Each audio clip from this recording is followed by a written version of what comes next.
Well, here we go again, folks. Every year that we've lived up here, I've shared the issues we have with the bears.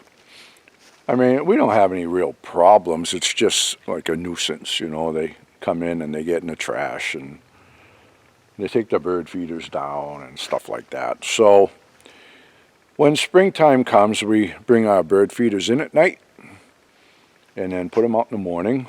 And we haven't had any evidence of bears. And this morning, we're having our morning coffee. Lori had already been out in the yard with the dogs and stuff.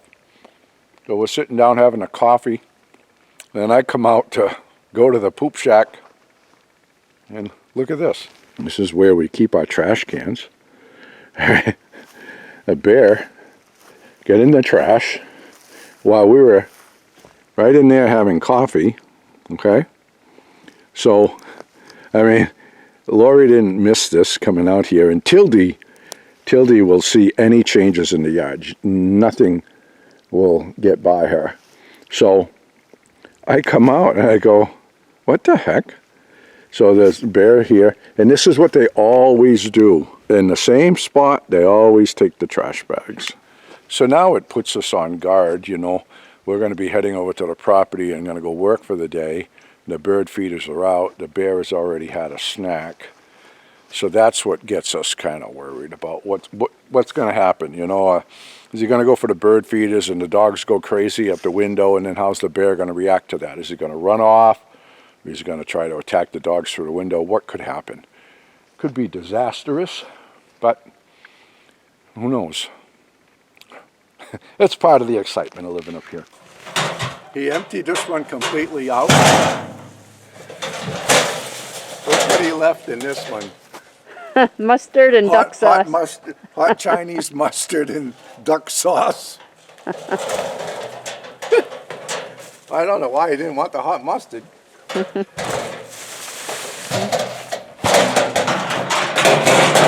We try the best we can to keep things clean, not have trash hanging around, that kind of thing. But the dump's only open, it's open Wednesday and Saturday. And Sunday. Yeah, 3 days a week. So we don't always get there during that time, but we do our best. Now we'll have to pick up the pace with that. Yeah, we're going to have to make it a point. Yeah. He didn't eat the Chinese mustard or the duck sauce, but he got into the fortune cookies and he left one. Every adversity carries with it the seed of an equal or greater benefit. I like that. That goes right with what I always say. It is. It does. About adventure in adversity. Every adversity. Let's see what this one says. Doing the best at this moment puts you in the best place for the next moment. Does that mean he's going to be back? Maybe I'll dump the hot mustard all over everything.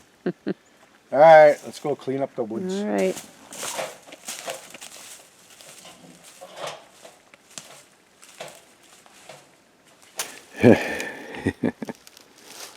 One thing that we have noticed about the bears, though, is they're not really that messy. They take a bag out and they open it and take a little out, and then they go back and get another bag, and they do the same thing every year. But they don't spread it everywhere. So, you know, at least I can say that for them.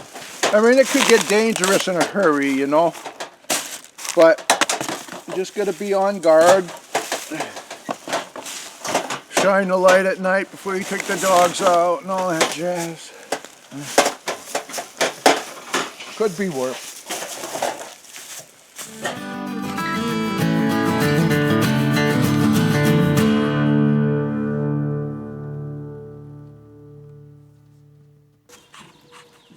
The gardening season is upon us, and with over 300 thirsty seedlings to care for, I need to fill my holding tanks.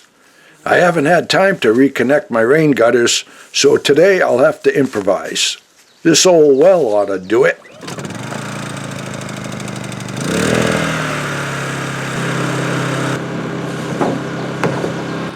Looks like the water's about halfway down that stone right there.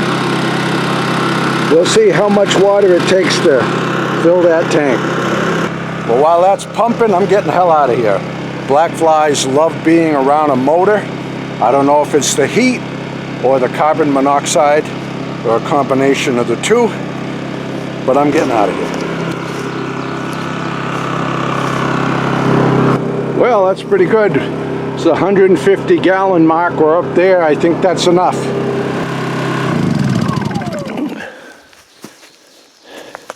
Let's see how much we used.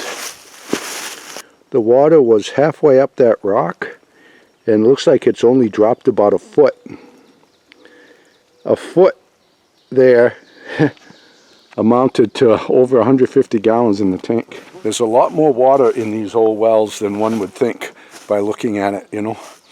But I got to get this out of here, man. The bugs are crazy. Whew. All right. So I got my tanks all filled up now. Now I just got to connect the two and have a little pump so that I can water everything. That'll work out good. I was planning on doing that the first year that we had the greenhouse, but, well, you know how it goes. You get busy with stuff. And we are always busy. So last week I spread sand in the greenhouse. Be walking around like at the beach, man. It's awesome. You know, last week we were burning the wood stove in the camp. It'd be like 34 degrees in the morning. But once the sun would come up, this would heat up like just incredible. And the sand will get warm, and be walking around barefoot in the warm sand, and it's just wonderful, man. It really is. So I haven't shown the greenhouse in a while, but as you can see, it's doing good. Kind of crazy, really. The greenhouse is my thing. Lori likes to come down here and do stuff, but she doesn't like it as much as I do, and this is like my zone, and I'm in the zone when I'm in here, and I just love it. And now that I have the sand on the floor, and I just walk around barefoot, and it's so therapeutic. It's beyond words. And I mean, look at the results from it. You know, it's cuckoo. Look at these tomato plants. Look at these things. And the rack up there is full of tomato plants. And I got sunflowers and all kinds of stuff. I'll show you. Yeah, so here, I've got some strawberries growing in containers in here. And I got some blossoms starting on those. Here, we got some butternuts. And I've got more sunflowers, a whole bunch of sunflowers. I love the sunflowers in the garden. If you remember when I showed you the garden before, there were so many bees on the sunflowers. It was just awesome. And without the bees, you don't get the pollination. And we had a lot of bees, and the sunflowers had attracted them. So I took some of those seeds, and they all grew. So I got sunflowers all over the place. And they'll have a nice head start. There's a bunch of Swiss chard there. And here it's mostly squash and some cucumbers. And down here is squash and cucumbers. Okay. Some more sunflowers there. A mixture of things here. Some cukes there. Yeah, look at this bean plant. That's a nice bean plant right there, man. And I've got this bean plant here. This is pole beans, as you can tell. It's reaching for the sky. It wants to climb. This is the rest of the corn seed that I had. After that I saw that the seeds were viable, I waited a couple of weeks and I planted some more. And they've got a head start here. You know, throughout my life, I always planted my corn seed directly into the ground, and that worked. But sometimes you'd go out in the morning and you see that something was digging up the seed, maybe a skunk, maybe a raccoon, could be a possum. The ravens get to it. Or some seeds simply just don't germinate. So maybe you plant 150 seeds and maybe 100 of them germinate or whatever. So when I started planting in these floating seed trays, I said, screw it, I'll just start my corn seed. And I've had the best corn harvest I've ever had by doing this. I'm always experimenting, like I said. I'm always doing that. And what I really like about it is it's instant gratification. You know, before you plant seeds, and like I said, some of them come up, some don't. You might have gaps in your planting, something ate them, whatever the reason is. But this way, when I'm done planting for the day, I have rows of corn. It's instant gratification. And I'll take that over hope and disappointment. So I have grown the best corn I've ever grown by starting them and planting the corn plants. I mean, up here on the mountain too, we got a short growing season. You know, you got to do what you can do, and this is what I got to do to get the results that I want, then I'll do it. Let me get the step ladder and I'll show you up there. It's mostly tomato plants. This is mostly tomatoes, doing really good. Nice and stocky, they're looking good. And there's some cucumbers there, and a bunch of other stuff. These are probably zinnias. These are really nice flowers in the garden. They just keep on blooming the entire season. Yeah. Looking good, looking real good. Yeah, so things are going good, folks, not only in the greenhouse, but with life in general. We've been busy, always busy. We're getting a lot of stuff accomplished. I'm not going to say we're getting a lot done because things are never done. But we've been working over there on our project and getting stuff accomplished there. And I will bring you up to speed when we get a little bit further with that. And I just had some gravel delivered, so I got some more stuff to do with that. But we've been bouncing back and forth. We work over there, and then we go out and buy material that we need, and drywall, insulation, and that kind of takes a whole day to do that stuff. Been working here in the greenhouse, as you can see.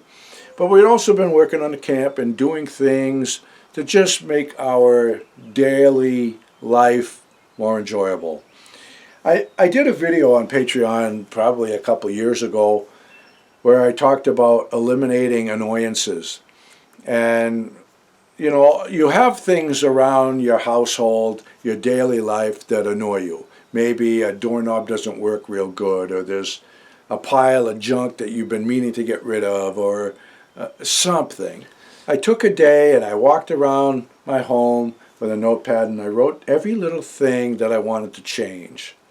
You know, the doorknob on the freezer shed, it wouldn't latch, and just little annoyances.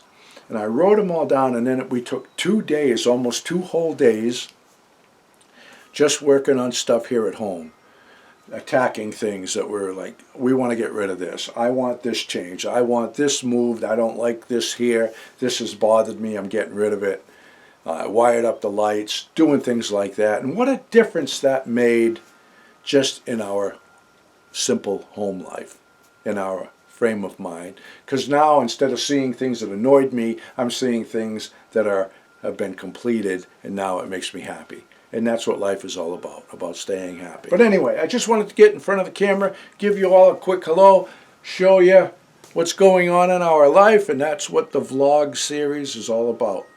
So that's it for now, folks. All the best to you, and God bless. Frankie and the boss out walking in the woods, living life happy and free. Tracks in the snow everywhere they go. There's a porky way up in that tree.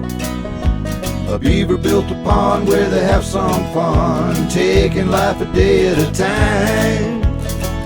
Best friends until the end. Frankie and the boss. Frankie and the boss. Frankie and the boss.